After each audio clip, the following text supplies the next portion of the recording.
Introvert लड़का पूरा दिन गेम खेलते रहता है और अपनी क्यूट सी एक दोस्त से प्यार करता है, लेकिन जब वो उसे आई लव यू बोलने वाला था तब उसका बेस्ट फ्रेंड उसे धोखा दे देता है और उस लड़की को खुद का बना लेता है। लेकिन कहानी में ट्विस्ट तब आता है जब दुनिया की सबसे पॉपुलर लड़की उसे प्रपोज करती है, ठीक उसी समय जब उसके दोस्त और प्यार ने उसे धोखा दिया होता है। तो आगे क्या होगा? अगर आपको भी लाइफ में रिजेक्शन मिला है तो इस कहानी को मिस मत करना। मिंगफेई नाम का ये लड़का असली जिंदगी में एकदम नाकारा है। दिन भर अपने गंदे से कमरे में पड़ा रहता है, बस अपनी पसंदीदा खेल खेलते हुए खुद को टॉप खिलाड़ी मानता है और इस बात पर इतना खुश होता है जैसे दुनिया जीत ली हो। वो अपने ऑनलाइन दोस्त के साथ मुकाबला खेल रहा था। कीबोर्ड पर ऐसे टूट पड़ा जैसे कोई युद्ध लड़ रहा हो, पूरा दम लगाकर खेल रहा था जैसे उसका नाम इतिहास में लिखवाना हो। खेल जीत गया और उसका दोस्त अलविदा कहकर चला गया, लेकिन मिंगफेई तो अकेला बैठा उखड़ा हुआ था क्योंकि अब ऑनलाइन कोई भी नहीं था जो उसके साथ खेल सके। फिर वो अपने उस फर्जी प्रोफाइल को देखने लगा जिससे उसे प्यार हो गया था और ठीक उसी वक्त जब वो अपने गंदे कीबोर्ड पर लार टपकाने ही वाला था तभी उसे एक टॉप प्लेयर का चैलेंज आया। उस प्लेयर का नाम था नैनो और उसने मिंगफेई को एक मुकाबले के लिए ललकारा। मिंगफेई ने बिना सोचे समझे चुनौती स्वीकार कर ली और दोनों का मुकाबला शुरू हुआ। लेकिन जैसे ही खेल शुरू हुआ मिंगफेई उस खिलाड़ी की काबिलियत देखकर दंग रह गया। ये तो उससे कहीं ज्यादा कठिन निकला जितना उसने सोचा था। फिर मिंगफेई ने अपनी कलाई की रफ्तार और माउस की चाल में ऐसा जादू दिखाया जैसा पहले कभी नहीं देखा गया। कुर्सी से खड़ा हो गया जैसे असली जंग लड़ रहा हो। लेकिन तभी नैनो ने उसे एक मैसेज भेजा जिसमें उसने मिंगफेई की अगली चाल पहले से ही बता दी और बस मिंगफेई हार गया। वो वही जम गया जैसे कोई स्टेच्यू बना दिया हो। हारने के बाद मिंगफेई वही बैठा सोचता रह गया कि आखिर ये खिलाड़ी कौन था और उसने उसे ऐसे कैसे हरा दिया। फिर उसने उस प्रोफाइल की और जानकारी ढूंढने की कोशिश की, लेकिन वो तो बिल्कुल खाली था। हताश होकर उसने गेम बंद कर दी और खेलना छोड़ दिया। अब सीन बदलता है। असल में जिसने मिंगफेई को हराया था वो एक लड़की थी जिसका नाम था चेन मोटोंग। वो एक रैंक की ड्रैगन स्लेयर थी जो कैसल कॉलेज में पढ़ाई कर रही थी, लेकिन गेम में उसे लोग नैनो के नाम से जानते थे। नैनो अपने दोस्तों के साथ शहर में घूम रही थी और उन्हें पता चलता है कि कैसल कॉलेज का प्रिंसिपल मिंगफेई में दिलचस्पी ले रहा है क्योंकि उसके मुताबिक मिंगफेई एस रैंक का छात्र बनने की काबिलियत रखता है। लेकिन मोटोंग को समझ में नहीं आता कि आखिर ऐसा क्या खास है मिंगफेई में, इसलिए उसने उसे चुनौती दी थी ताकि ये देख सके कि सब हंगामा किस बात का है। उसे गुस्सा आ रहा था कि मिंगफेई को कैसल कॉलेज के प्रिंसिपल ने स्कॉलरशिप भी दे दी, जबकि वो सोचती है कि मिंगफेई जैसा नाकारा वहाँ पढ़ने के लायक नहीं है, खासकर तब जब उसने उसे 1v1 मुकाबले में हरा दिया था। उसके दोस्त भी उलझन में थे और नैनो से कहते हैं कि मिंगफेई के बारे में और पता करो। तो वो कैसल कॉलेज के एआई सिस्टम एवा में लॉग इन करती है। एवा उसे नमस्ते कहती है और नैनो मिंगफेई की जिंदगी, उसके शौक और निजी दिलचस्पियों के बारे में सवाल पूछने लगती है। उसे पता चलता है कि मिंगफेई के स्कूल में कोई दोस्त नहीं है, असल जिंदगी में उसका कोई नामो निशान नहीं है और उसे सिर्फ गेम खेलना पसंद है। उसे ये भी पता चलता है कि मिंगफेई के माँ बाप ने उसे बचपन में ही छोड़ दिया था और अब वो अपने चाचा और चाची के साथ रहता है जो दिन भर उस पर ताने कसते रहते हैं। और हाँ, उसका एक कमीना कजिन भी है जिसका नाम है मिंगजेई। अब सुनो, मिंगफेई की असली मस्ती तो अब शुरू होती है। उसको अपने कजिन मिंगजेई से बदला लेना बड़ा पसंद है और कैसे ऑनलाइन लड़की बनकर उसे उल्लू बनाता है, उससे गेम में डेट करता है, बस सिर्फ बदले की आग में घी डालने के लिए। लेकिन असली दुनिया में उसकी हालत ऐसी है कि उसके चाचा चाची उस पर चीखते रहते हैं कि कुछ कमाने का भी सोच ले वरना कोई कॉलेज उसे नहीं अपनाएगा। बोले तो ब्रेन डेड, नल्ला इंसान बन के सड़ जाएगा बिना किसी भविष्य के। उधर नैनो को भी ये पता चलता है कि मिंगफेई को स्कूल की एक लड़की जिसका नाम है चेन वैन वेन पर क्रश है। लेकिन नैनो का असली सवाल था इस बंदे के सपने क्या है और भविष्य में ये खुद को कहाँ देखता है। अब जैसे ही उसने मिंगफेई के सपनों की छानबीन की, एवा ने उसे बताया कि भाई साहब का तो सपना ये है कि वो बस एक न्यूज स्टैंड पे काम करे ताकि बस इतना कमा सके कि अपने गेम्स अपडेट कर सके और ऑनलाइन बने रह सके। अब इससे बड़ा नल्लापन क्या होगा। ये सुनकर नैनो को तो ऐसा झटका लगा कि उसके दोस्त ने गाड़ी तक का कंट्रोल खो दिया। सबके दिमाग में एक ही सवाल था, आखिर इस नालायक को प्रिंसिपल क्यों कॉलेज में बुलाना चाहता है। ये तो बस एकलौता आलसी इंसान है। अब मिंगफेई जो खुद के ख्यालों में खोया रहता है, घर के काम के लिए कुछ सामान लेने बाहर निकला। रास्ते में उसे पोस्टमैन से मिलता है और पूछता है कि उसके लिए कोई चिट्ठी आई है क्या। पोस्टमैन उसे कुछ चिट्ठियाँ और एक पैकेज देता है जिसमें एक डिवाइस होता है। पहली चिट्ठी में लिखा होता है कि उसे इंटरनेशनल यूनिवर्सिटी ने रिजेक्ट कर दिया है और दूसरी चिट्ठी में लिखा होता है कि उसे कैसल कॉलेज में दाखिला मिल गया है। और ये सब खासतौर पर प्रोफेसर गुडेरियन के कहने पर हुआ है जिसने ये चिट्ठी उसे भेजी। मिंगफेई को तो ऐसा लगता है जैसे वो सपना देख रहा हो। खुद को जगाने की कोशिश करता है लेकिन सब कुछ असली ही निकलता है। भागता हुआ घर पहुंचता है और अपने घर वालों को ये खुशखबरी सुनाता है। लेकिन ये क्या, उसके चाचा चाची को तो लगता है कि मिंगफेई ने कोई नकली चिट्ठी बना ली है। उसकी चाची तो गुस्से में पागल ही हो जाती है और उसे दुत्कारती है कि ये सब बस उसकी चाल है। उसका कजिन मिंगजेई भी उसे ताने मारता है कि उसके जैसे नल्ले को वो कॉलेज कैसे स्वीकार कर सकता है क्योंकि उस अकादमी में तो सिर्फ इंसान और जादू का मेल करने वाले लोग ही पढ़ सकते हैं। मिंगजेई बताता है कि वहाँ के सबसे बड़े खिलाड़ी का नाम है चू झाइहेंग, एक ऐसा ह्यूमन हाइब्रिड जो पूरे कैसल एकेडमी में सबसे ताकतवर छात्रों में से एक है। मिंगजेई ऐसे बोलता है जैसे उसने कोई पवित्र ग्रंथ सुना दिया हो और फिर कहता है कि मिंगफेई जैसे लोग तो चू झाइहेंग के सामने कहीं भी नहीं टिक सकते। लेकिन मिंगफेई को तो उस वक्त कुछ और ही हो रहा था। वो अपने ख्यालों में खो गया था और एक सपना सा देखने लगा। उस सपने में एक हेलीकॉप्टर उनके अपार्टमेंट के बाहर आकर रुकता है। उसमें से एक आदमी उतरता है, वही चू झाइहेंग। वो मिंगफई को एकेडमी में शामिल होने के लिए बुलाता है और उसके सामने झुककर उसे अपना मास्टर बुलाता है। बोलता है कि हम तुम्हारा बहुत इंतजार कर रहे थे। लेकिन तभी मिंगफई का सपना टूटता है और वो वापस हकीकत में आ जाता है। उसे लगता है कि शायद उसके घर वाले सही कह रहे हैं और शायद ये सब मजाक ही है, इसलिए वो चुपचाप वहाँ से जाने लगता है। तभी वो डिवाइस जो चिट्ठी के साथ आया था अचानक से बजने लगता है। उसकी चाची उसे बताती है कि कॉल पर जो व्यक्ति है वो मिंगफई का इंटरव्यू लेना चाहता है, खासतौर पर कैसल कॉलेज में एडमिशन के बारे में। अब सबके चेहरे का रंग उड़ जाता है। मिंगफई अपने बेस्ट फ्रेंड से ऑनलाइन बात करता है। वैसे तो सब उसको बेवकूफी समझ रहे थे, लेकिन उसका दोस्त तो एकदम एक्साइटेड था और उसने मिंगफई को कुछ टिप्स भी दिए कि इंटरव्यू में कैसे खुद को प्रेजेंट करना है। अगले दिन मिंगफई पहुंचता है उस बिल्डिंग में जो मेन सिटी में है इंटरव्यू के लिए, और वहाँ पहुंचते ही उसके होश उड़ जाते हैं क्योंकि वहाँ कुछ उसके पुराने स्कूल के क्लासमेट्स भी थे और उनमें से एक थी उसकी लाइफ टाइम क्रश चेन वैन। अब लाइन में सब इंटरव्यू का इंतजार कर रहे थे। मिंगफई ने वैन से पूछा कि वो यहाँ कैसे पहुंची और उसे थोड़ी हिम्मत भी दी। बोला, टेंशन मत ले यार, तू तो कमाल की स्पीकर है और हमेशा अपने क्लास की टॉप स्टूडेंट रही है। वैन ने थैंक यू बोला और फिर इंटरव्यू शुरू हुए। एक एक करके सबको बुलाया गया। आखिरकार नंबर आता है मिंगफई का। अब भाई साहब ने तो पिछली रात में सारे सवाल जवाब रट लिए थे ताकि कोई गड़बड़ न हो, लेकिन जब एग्जामिनर उससे सवाल पूछता है तो वो क्या पूछता है, क्या तुम एलियंस में विश्वास करते हो? मिंगफई का दिमाग तो घूम ही गया। उसने सोचा था कि वो पूछेंगे कि वो कहाँ बड़ा हुआ, उसकी लाइफ स्टोरी क्या है, लेकिन ये तो कोई अलग ही गेम खेल रहे थे। तभी एक दूसरा इंटरव्यूअर जो सारे जवाब टाइप कर रहा था बोलता है, हमें तुम्हारी लाइफ स्टोरी से कोई मतलब नहीं है, बस इन सवालों का सही से जवाब दो, ये बहुत जरूरी है। मिंगफई थोड़ा कंफ्यूज था लेकिन फिर भी जवाब दिया, हाँ मैं एलियंस में विश्वास करता हूँ। हर रात मैं आसमान में तारों को देखता हूँ और सोचता हूँ कि ये ब्रह्मांड इतना बड़ा है तो जरूर कहीं न कहीं और भी जीवन होगा, कहीं न कहीं इस गैलेक्सी में किसी दूसरे ग्रह पर। फिर भी इतने बेतुके सवाल सुनने के बाद मिंगफई ने माफी मांगी और कहा, मुझे लगता है कि मैंने गलत कॉलेज के लिए साइन अप कर दिया है, और वो बिल्डिंग छोड़कर चला गया। अब जैसे ही मिंगफई बाहर निकलता है एक आदमी बिल्डिंग में घुसता है और ये कोई और नहीं बल्कि प्रोफेसर गुडेरियन था। वो दोनों इंटरव्यूअर्स पर चीखता है, तुम लोगों को मिंगफई को रोकना चाहिए था, उसे मनाना चाहिए था, फौरन उसका फोन लगाओ और उसे वापस बुलाओ। इंटरव्यूअर्स को समझ नहीं आ रहा था कि प्रोफेसर इतना गुस्से में क्यों है, आखिर ये मिंगफई ऐसा कौन सा कांड कर चुका था। अब मिंगफई घर जाते वक्त वैन से मिलता है। वो उससे पूछती है, क्या तुम मेरे साथ ग्रेजुएशन पार्टी में चलोगे? मिंगफई झट से मान जाता है और फिर सोचता है कि एक दिन वो वैन से शादी करेगा, शहर में कहीं बस जाएगा और खुशहाल जिंदगी जिएगा, क्योंकि अब तो उसे पक्का लग रहा था कि उसने कैसल कॉलेज में एडमिशन का चांस पूरी तरह बर्बाद कर दिया। लेकिन जैसे ही वो घर पहुंचता है उसकी चाची बताती है कि एक आदमी जिसका नाम गुडेरियन है उसने कॉल किया था और उसने कहा कि मिंगफई ने इंटरव्यू पास कर लिया है और वो कैसल कॉलेज में एडमिशन ले सकता है। अगले दिन मिंगफई अपने परिवार के साथ प्रोफेसर गुडेरियन से मिलने के लिए उस बिल्डिंग में वापस जाता है। इस बार उसकी चाची, चाचा और कजिन भी साथ होते हैं क्योंकि उन्हें उसकी पढ़ाई के बारे में बात करनी थी। अब उसकी चाची का पहला सवाल क्या था? पैसे के बारे में। जैसे ही वो बैठी सीधा पूछ लिया कि पैसे कहाँ से आएंगे और मिंगफई कहाँ रहेगा। प्रोफेसर ने बताया कि मिंगफई को $36,000 हर साल उसकी बैंक में दिए जाएंगे स्कॉलरशिप के तौर पर और वो अकादमी में ही रहेगा। इतनी बड़ी रकम सुनकर उसकी चाची के तो होश उड़ गए। फौरन मिंगफई को मान जाने की मिन्नतें करने लगी और प्रोफेसर से बोली कि हाँ ये तो पक्का वहाँ जाएगा। लेकिन असली झटका तब आता है जब प्रोफेसर बताता है कि वो मिंगफई को क्यों लेना चाहते हैं, क्योंकि मिंगफई की आत्मा में एक दुर्लभ 100 साल पुरानी प्रतिभा छिपी हुई है। उसके चाचा चाची तो एकदम कंफ्यूज हो गए, लेकिन प्रोफेसर ने एक चिट्ठी निकाली जो मिंगफई के माँ बाप ने लिखी थी और ये पता चला कि उसके माता पिता भी कैसल अकादमी के सम्मानित छात्र थे। प्रोफेसर ने वो चिट्ठी मिंगफई को दे दी। मिंगफई के लिए ये एकदम शॉकिंग था। वो तो हमेशा ये सोचता था कि उसके माँ बाप ने उसे बिना किसी वजह के छोड़ दिया, लेकिन असल में वो पूरा वक्त उसी स्कूल में पढ़ाई कर रहे थे। वो बहाना बनाकर वहाँ से बाहर जाता है और टॉयलेट में जाकर चिट्ठी पढ़ता है। उसकी आंखों से आंसू बहने लगते हैं। उसकी माँ ने उस चिट्ठी में सब कुछ समझाया था कि उन्होंने उसे उस रात छोड़ा और ये भी कि वो हमेशा उससे प्यार करती थी और वही उसकी जिंदगी का सबसे जरूरी हिस्सा था। लेकिन अपनी ब्लड लाइन की वजह से उन्हें कैसल कॉलेज में जाना पड़ा। चिट्ठी में ये भी लिखा था कि जब मिंगफई बड़ा हो जाए तो वो चाहती थी कि प्रिंसिपल उसे स्कॉलरशिप दे और उसे एक खुशहाल जिंदगी मिले। अब मिंगफई रो ही रहा था कि तभी नैनो वहाँ आती है और भाई साहब मिंगफई गलती से लड़कियों के बाथरूम में चला गया था। नैनो उसे वहाँ से बाहर निकालती है और वापस मीटिंग में लेकर जाती है। वापस आकर प्रोफेसर उससे पूछता है कि वो अकादमी में एडमिशन लेना चाहता है या नहीं, लेकिन मिंगफई कहता है कि उसे थोड़ा और वक्त चाहिए। लेकिन तभी नैनो बम फोड़ देती है। बोलती है कि मिंगफई की हिचकिचाहट का कारण ये है कि वो एक लड़की से प्यार करता है और उसे पीछे छोड़कर नहीं जाना चाहता। मिंगफई एकदम शॉक में। उसको लगा कि शायद नैनो चेन वैन के बारे में जानती है, लेकिन नैनो कहती है कि उसने बस रैंडमली गेस किया। लेकिन फिर वो खुद को पकड़वा लेती है क्योंकि वो कुछ ऐसा बोलती है जो उसने मिंगफई से गेम में दुश्मनी के दौरान कहा था। मिंगफई को तुरंत समझ आ जाता है कि मोतोंग असल में नैनो ही है और वही बंदी है जिसने उसे गेम में हराया था। अब मिंगफई छत पर बैठा सोच रहा है कि नैनो उसके प्राइवेट मामलों के बारे में इतना कैसे जानती है। वो अपने फोन को निकालता है और चेन वैन के लिए अपने फीलिंग्स फीलिंग्स कॉन्फेस करने की सोचता है, लेकिन जैसे ही वो ऐसा करने लगता है, नैनो अचानक से उसके पीछे प्रकट हो जाती है और वो डर के मारे उछल जाता है। नैनो उसे बताती है कि ईवा, वो आर्टिफिशियल इंटेलिजेंस, आसानी से उसका लोकेशन ढूंढ सकती है और वो प्रोफेसर गुडेरियन के आदेश से उसे समझाने आई है कि अकादमी में शामिल होने के लिए वो एक और बार सोचे। मगर मिंगफई फिर से हेजिटेट करता है और इस बार वो साफ कहता है कि वो चेन वैनवेन से प्यार करता है और जब तक वो उससे अपने फीलिंग्स का इजहार नहीं कर लेता तब तक वो उसे छोड़कर नहीं जा सकता।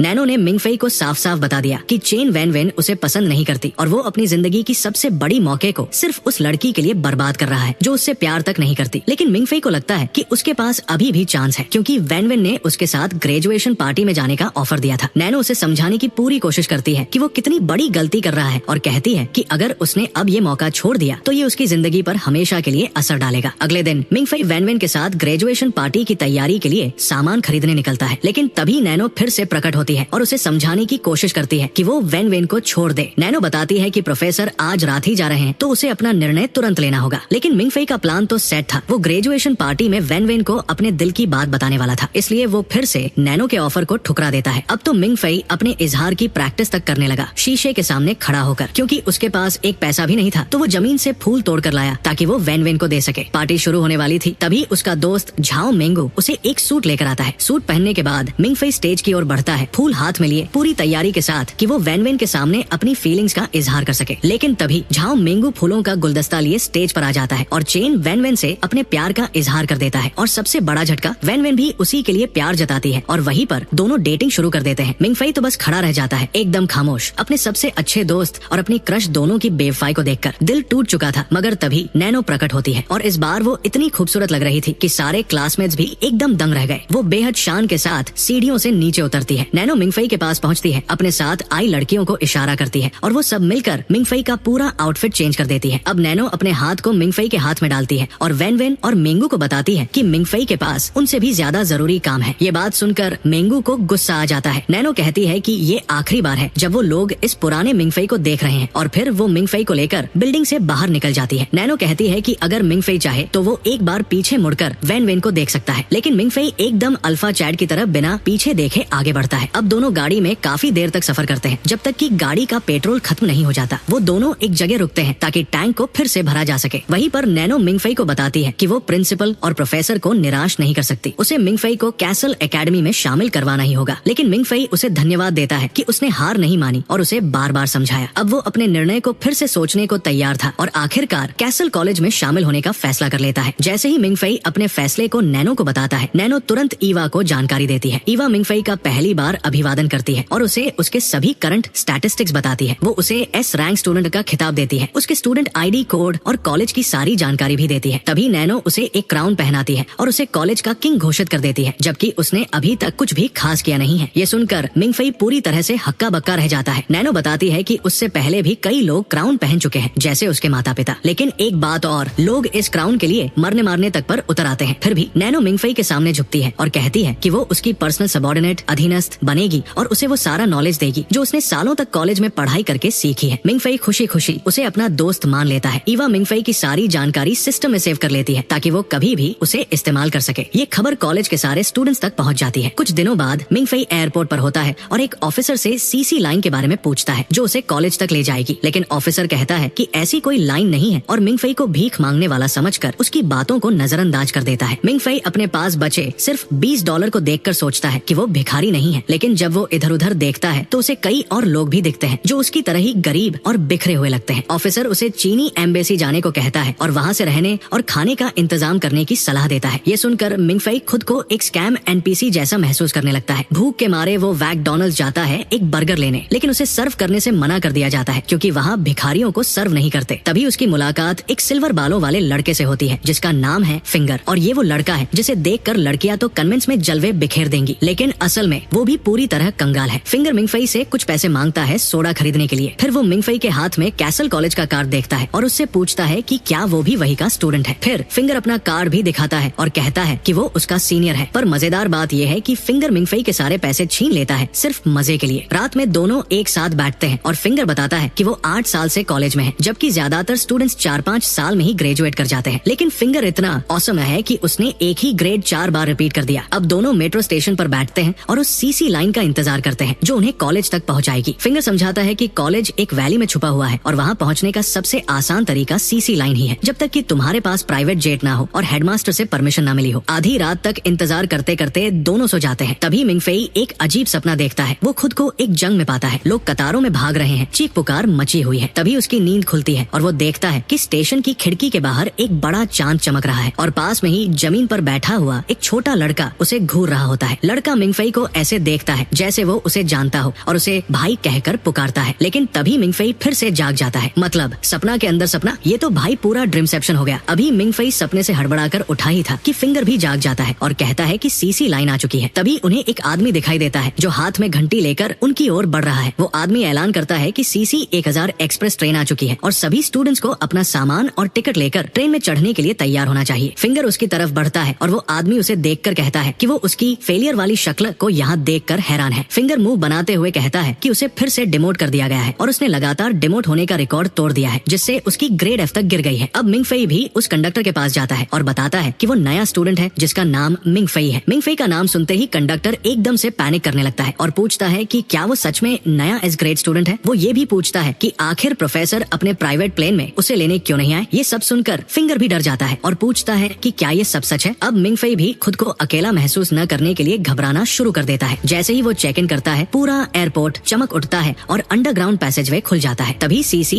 एक 000 एक्सप्रेस ट्रेन भी आ जाती है और प्रोफेसर गुड मारियो की तरह उसमें से बाहर पॉप हो जाता है। सभी स्टूडेंट्स ट्रेन में चढ़ते हैं, यूनिफॉर्म्स पहनते हैं और प्रोफेसर मिंगफेई से एक ONDA नॉन डिस्क्लोजर अग्रीमेंट पर साइन करने के लिए कहता है। ये सभी स्टूडेंट्स के लिए एक जरूरी प्रक्रिया होती है क्योंकि यहाँ पर ऐसी स्पेशल स्टडीज होती है जो दुनिया में कहीं और नहीं होती। प्रोफेसर मिंगफेई को समझाता है कि वे यहाँ ड्रैगन्स के बारे में पढ़ते हैं और उससे पूछता है कि वो ड्रैगन्स के बारे में क्या जानता है। मिंगफेई कहता है कि ड्रैगन्स तो बस लेजेंडरी क्रीचर्स हैं जो अलग अलग मिथ्स और कहानियों का हिस्सा है, लेकिन प्रोफेसर कहता है कि ड्रैगन्स असली है और इंसानों और ड्रैगन्स के बीच बहुत लंबे समय से जंग चल रही है। साधारण लोग इस बारे में नहीं जानते और कैसल कॉलेज का काम है ड्रैगन्स को मारने के तरीके सीखना और ऐसे हीरोज बनाना जो मानवता की रक्षा कर सके। ये सुनने के बाद मिंगफेई कहता है कि शायद प्रोफेसर को ड्रैगन स्लेयर की नहीं बल्कि एक मेंटल डॉक्टर की जरूरत है। लेकिन तभी मिंगफेई अचानक बेहोश हो जाता है और एक सपना देखने लगता है। सपने में वही छोटा लड़का फिर से दिखाई देता है और उसे बताता है कि ड्रैगन्स असली है। वो उसे एक दृश्य दिखाता है जिसमें एक असली ड्रैगन बर्फ से ढके पहाड़ की चोटी पर बैठा होता है। वो बताता है कि बहुत साल पहले एक इंसान ने ड्रैगन किंग को उसके सिंहासन पर मार दिया था और वो इंसान पहला मानव सम्राट बन गया और जब ड्रैगन मरा तो सभी ने जश्न मनाया। इसी मानव हीरो की वजह से सभ्यता इतनी आगे तक बढ़ पाई। इतना कहकर वो लड़का गायब हो जाता है और मिंगफेई की नींद खुल जाती है। अब मिंगफेई कहता है कि हो सकता है कि प्रोफेसर पागल न हो। प्रोफेसर अब अपने एक एसोसिएट को बुलाता है जो 2 बॉक्स लेकर आता है। वो आदमी कहता है कि अपने 40 साल के करियर में उसने सिर्फ 2 एस ग्रेड स्टूडेंट्स देखे हैं और बदकिस्मती से पहला स्टूडेंट तो ट्रकुन के हाथों स्वर्ग सिधार गया। इसके बाद वो पहले बॉक्स को खोलता है जिसमें एक ड्रैगन का स्केल रखा हुआ होता है। वो मिंगफेई से कहता है कि वो इस पर गोली चलाकर देखे। मिंगफेई कहता है कि उसे मिलिट्री ट्रेनिंग के कारण गन चलाने का थोड़ा अनुभव है। वो गन उठाकर निशाना लगाता है और फायर करता है, लेकिन गोली सीधे उछलकर वापस आ जाती है। वो स्केल इतना मजबूत है कि गोली का उस पर कोई असर ही नहीं हुआ। मिंगफेई ड्रैगन स्केल की ताकत देखकर थोड़ा कंफ्यूज हो जाता है, लेकिन फिर कहता है कि ये शायद कोई एडवांस टेक्नोलॉजी है। वो अब दूसरे बॉक्स की तरफ बढ़ता है और जैसे ही उसे खोलता है उसमें एक कैप्सूल के अंदर सोता हुआ बेबी ड्रैगन दिखाई देता है। प्रोफेसर उसे इस ड्रैगन की कहानी बताने लगता है, लेकिन मिंगफेई हंसते हुए कहता है कि ये तो कोई एक्शन फिगर है और उनसे कहता है कि थोड़ा बड़ा हो जाओ भाई। लेकिन तभी मिंगफेई उस ड्रैगन को करीब से देखता है और अचानक वो जाग जाता है और कैप्सूल से बाहर निकलने की कोशिश करने लगता है, लेकिन नए नैनोटेक केस की वजह से वो ड्रैगन फिर से सो जाता है बिना भागने की कोशिश किए। प्रोफेसर कहता है कि शायद मिंगफेई की स्ट्रॉन्ग जेनेटिक्स की वजह से ड्रैगन ने ऐसा रिएक्ट किया। मिंगफेई मजाक में कहता है कि उसके पूर्वज एंड्रयू टेट ये सुनकर बहुत खुश होंगे। इसके बाद सब लोग कॉलेज पहुंच जाते हैं और मिंगफेई प्रोफेसर के साथ अंदर की ओर बढ़ता है। रास्ते में मिंगफेई प्रोफेसर से पूछता है कि वहाँ कोई और स्टूडेंट्स क्यों नहीं दिख रहे। प्रोफेसर भी सोच में पड़ जाता है। तभी अचानक एयर सायरन बजने लगते हैं और प्रोफेसर को समझ में आता है कि कुछ बहुत गड़बड़ होने वाली है। वो मिंगफेई का हाथ पकड़कर जल्दी से एक पिलर के पीछे छिपने के लिए भागता है। अचानक चारों तरफ से ढेर सारे यंग लोग निकल आते हैं जो रेड और ब्लैक सूट पहने हुए होते हैं। दोनों ग्रुप्स एक दूसरे पर फायरिंग शुरू कर देते हैं और पूरा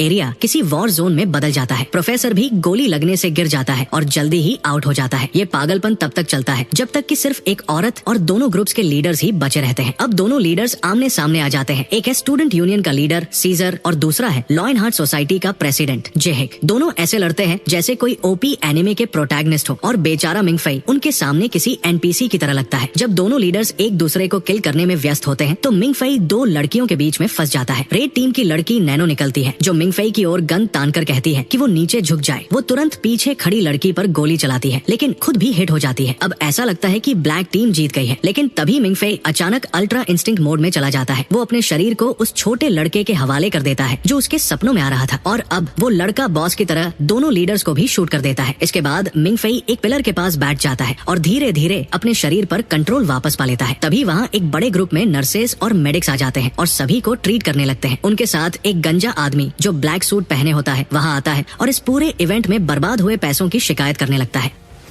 जैसे ही प्रोफेसर उठता है वो समझाता है कि वे लोग एनेस्थेटिक पेंट बुलेट्स का इस्तेमाल करते हैं जो अपने टारगेट को सिर्फ मार्क करके सुला देती है बिना किसी नुकसान के। आज कॉलेज में फ्री डे था और सारे स्टूडेंट्स ने मिलकर एक महंगे पेंटबॉल शूटिंग गेम का प्लान बनाया ताकि ये देखा जा सके कि कौन बेहतर है। प्रोफेसर ये समझा ही रहा था कि तभी उसकी छाती पर एक और बुलेट फटती है और वो फिर से सो जाता है। वो गंजा आदमी प्रोफेसर मैन निकलता है जो कॉलेज के फाइनेंस और डिसिप्लिन का इंचार्ज है। वो गुस्से में प्रिंसिपल को कॉल लगाता है और शिकायत करता है कि इन स्टूडेंट्स ने उसके कॉलेज का कचरा बना दिया है, लेकिन प्रिंसिपल हंसते हुए कहता है कि ये स्टूडेंट्स का हक है और कॉलेज 200,000 से भी ज्यादा के रिपेयर कॉस्ट को पे करेगा। प्रिंसिपल को अफसोस होता है कि इस साल वो गेम में शामिल नहीं हो सका और वो वादा करता है कि अगली बार जरूर खेलेगा। स्टूडेंट बॉडी की चीयरिंग सुनकर वो मिंग फेई के बारे में पूछता है और उसे अपनी क्लास ज्वाइन करने के लिए कहकर कॉल डिस्कनेक्ट कर देता है। कॉल खत्म होने के बाद प्रोफेसर मैन मिंग फेई से कहता है कि अगर वो अपनी जान बचाना चाहता है तो उसे जल्दी से अपने डॉम में जाना चाहिए क्योंकि सारे स्टूडेंट्स की जलती हुई नजरें उस पर टिकी हुई है। बाद में मिंग फेई अपने डॉम में पहुंचता है और देखता है कि वो काफी बड़ा कमरा है जो 2 लोगों के लिए है और उसका रूममेट कोई और नहीं बल्कि फिंगर सीन पाई ही है। फिंगर उसे पहले ही दिन कॉलेज घुमाने के लिए ऑफर कर देता है। वो उसे अलग अलग बिल्डिंग्स दिखाता है और बताता है कि कॉलेज ग्राउंड्स में कोई भी स्पिरिट लैंग्वेज का इस्तेमाल नहीं कर सकता और ये सब प्रोफेसर मैन के डैड की वजह से मुमकिन हो पाया है। वो वॉच टावर में रहते हैं और अपनी पावर से पूरे कॉलेज के चारों तरफ एक बैरियर कास्ट करते हैं। फिंगर फिर मिंग फेई को एक ऐसी क्लासरूम में ले जाता है जहाँ लोग स्पिरिट लैंग्वेज का इस्तेमाल कर सकते हैं। वो बताता है कि ये पावर ड्रैगन लैंग्वेज को ड्रैगन ब्लड लाइन के साथ रेजोनेट करके आता है, मतलब तुम्हारे अंदर मैच का खून होना चाहिए और अगर नहीं हुआ तो सीधा तुम मगल्स की तरह हॉगवर्ट्स या पीसी यूनिवर्स भेज दिए जाओगे। चलते चलते वो लोग कई स्टूडेंट्स को स्पिरिट लैंग्वेज की प्रैक्टिस करते हुए देखते हैं। एक स्टूडेंट अचानक अपना वाटर स्पिरिट कंट्रोल करने में फेल हो जाता है, लेकिन तभी दूसरा स्टूडेंट उसे फ्रीज करके सबकी जान बचा लेता है। इस सब के बीच कहीं एक एयरशिप पर प्रिंसिपल अपने दोस्त मैनसन के साथ ड्रिंक कर रहा होता है। प्रिंसिपल उससे उस समय के स्टूडेंट्स के बारे में पूछता है जब आखिरी ड्रैगन किंग जिंदा था। वो कहता है कि इस बार वो सोल्जर्स नहीं बल्कि ऐसे जीनियस प्रोड्यूस करना चाहता है जो इंसानियत को एक नए पीसफुल एरा में ले जा सके बिना ड्रैगन्स के खतरे के, और इसके लिए वो खुद मिंग फेई को ट्रेन करने के लिए तैयार है। इसके बाद वो मैनसन से एक सीक्रेट मिशन के बारे में पूछता है जिसे वो शुरू करने वाले हैं। उनकी एयरशिप अपनी डेस्टिनेशन की तरफ बढ़ती रहती है। कॉलेज में प्रोफेसर गुड मिंग फेई को उसके 3 एग्जाम के लिए लेने आता है, लेकिन उससे पहले वो उसे एक म्यूजिक बॉक्स दिखाता है जिसमें ब्लैक ड्रैगन एम्परर की रिकॉर्डिंग होती है। प्रोफेसर समझाता है कि जिन लोगों में ड्रैगन ब्लड लाइन होती है वो सभी एम्परर के सब्जेक्ट्स होते हैं। जब भी एम्परर अपनी दहाड़ छोड़ता सारे ड्रैगन्स उसके सिंहासन की ओर झुककर सलाम करते। यही स्पिरिट लैंग्वेज सीखने का पहला स्टेप है। ये ह्यूमंस को मति भ्रम हेल्यूसिनेट कर देता है जिनमें ड्रैगन ब्लड लाइन होती है। वो रिकॉर्डिंग प्ले करता है और मिंग फेई से पूछता है कि क्या उसने कुछ देखा। मिंग फेई जवाब देता है कि उसे बस नींद सी आने लगी और कुछ नहीं। प्रोफेसर ये सुनकर चौंक जाता है और सोच में पड़ जाता है कि ग्रेड एस ब्लड लाइन होते हुए भी ऐसा कैसे हो सकता है। फिर वो घबराते हुए लाइब्रेरी की ओर भागता है और प्रोफेसर मैन को भी वही बुला लेता है। लाइब्रेरी में वे पुराने रिकॉर्ड्स को चेक करते हैं और ये अंदाजा लगाते हैं कि मिंग फेई शायद एम्परर के लेवल का हो सकता है या फिर उसके अंदर व्हाइट ड्रैगन की ब्लड लाइन है। अब ये मामला और पेचीदा हो जाता है, लेकिन प्रोफेसर गुड कहता है कि ये सीक्रेट रखना चाहिए वरना मिंग फेई किसी लैब में कैद हो जाएगा। अगले दिन सारे नए स्टूडेंट्स के 3 एग्जाम्स होते हैं और मिंग फेई बस फिंगर सीन पाई से मिले जवाबों को कॉपी करके पास हो जाता है। एग्जाम के दौरान वो एक सपना देखता है जिसमें वो बच्चा जिसका नाम मिंग्स है खुद को उसका भाई बताता है, लेकिन हमारा चैड मिंग फेई एग्जाम के 3 घंटों में से 2 घंटे सो ही लेता है। रात में मिंग फेई एक बेल की आवाज सुनता है और सपने में फिर से मिंग से मिलता है। मिंग्स बताता है कि ये बेल ऑफ डेथ है और इसका मतलब है कि कोई मरने वाला है और मिंग फेई मुसीबत में पड़ने वाला है। लेकिन मिंग्स कहता है कि ये एक अवसर भी हो सकता है और उससे पूछता है कि उसे कौन सा पर्क चाहिए। मिंग फेई को याद आता है कि नैनो ने उसे रूफटॉप पर कैसे ढूंढ लिया था और वो मिंग से एक ऐसी एबिलिटी मांगता है जिससे वो पूरी दुनिया का मैप देख सके और सब कुछ ट्रैक कर सके। मिंग्स उसे ये पावर देता है और मिंग फेई असल में जाग जाता है जब फिंगर उसे बताता है कि इमरजेंसी अलार्म बज चुका है। सारे स्टूडेंट्स इकट्ठा होते हैं और प्रोफेसर बताते हैं कि एक मिशन के दौरान उन्हें ब्रॉन्ज ड्रैगन किंग का पैलेस मिला है और उनके 2 बोर्ड मेंबर्स वही फंसे हुए हैं। पैलेस लगातार बदलता रहता है जिससे बाहर निकलना मुश्किल हो जाता है। वे पैलेस में मिले कुछ ड्रैगन राइडिंग कोड्स की तस्वीरें दिखाते हैं और स्टूडेंट से कहते हैं कि उन्हें डीकोड करने की कोशिश करें ताकि उस जगह से निकलने का रास्ता मिल सके। सिर्फ 20 मिनट बचे होते हैं और मदद के लिए दुनिया भर से कोशिशें की जा रही होती है। मिंगफेई आसपास के सारे स्टूडेंट्स को उनकी पूरी ताकत लगाते हुए देखता है और खुद को बिल्कुल बेकार महसूस करने लगता है। फिर उसे याद आता है कि उसके पास तो वो ओपन मैप पावर है। वो उसे यूज करके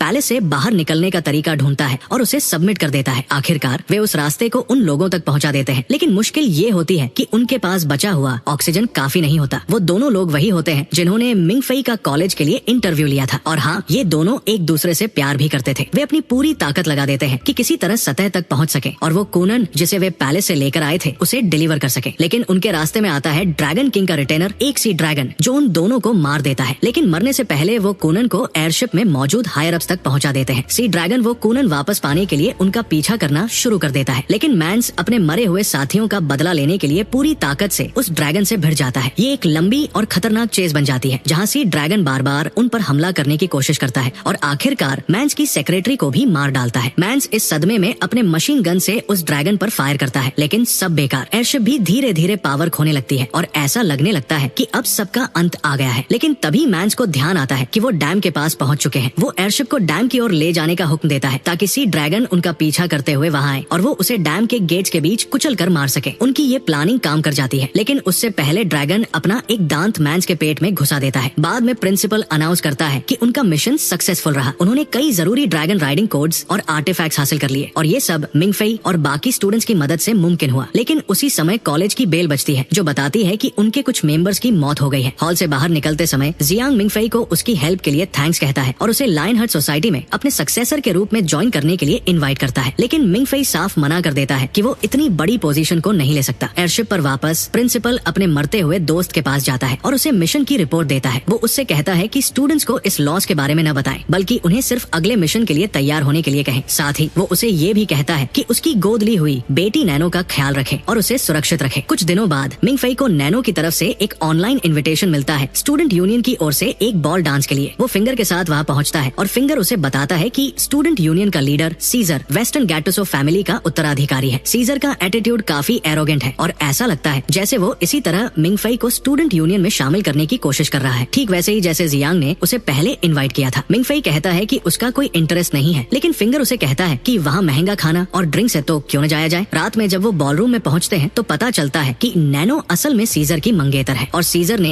ये पार्टी सिर्फ उसके बर्थडे के लिए रखी थी। सब डांस करने लगते हैं और फिंगर मिंगफेई को खींच लेता है क्योंकि उसे पता है कि मिंगफेई को वैसे भी कोई लड़की नहीं मिलने वाली। लेकिन तभी वो ब्लॉन्ड हेयर वाली नई स्टूडेंट जिसे मिंगफेई बार बार देखता रहता था उसके पास आती है और उसे डांस करने में मदद करती है। उनका डांस इतना बढ़िया होता है कि सब लोग ताली बजाने लगते हैं। परफॉर्मेंस के बाद सीजर औपचारिक रूप से मिंगफेई को अपने साथ खड़े होने के लिए इनवाइट करता है, लेकिन मिंगफेई कहता है कि उसे सोचने के लिए टाइम चाहिए। फिर वो नैनो को ढूंढने के लिए बाहर चला जाता है क्योंकि वो थोड़ी देर पहले ही फ्रेश एयर लेने के बहाने निकल गई थी।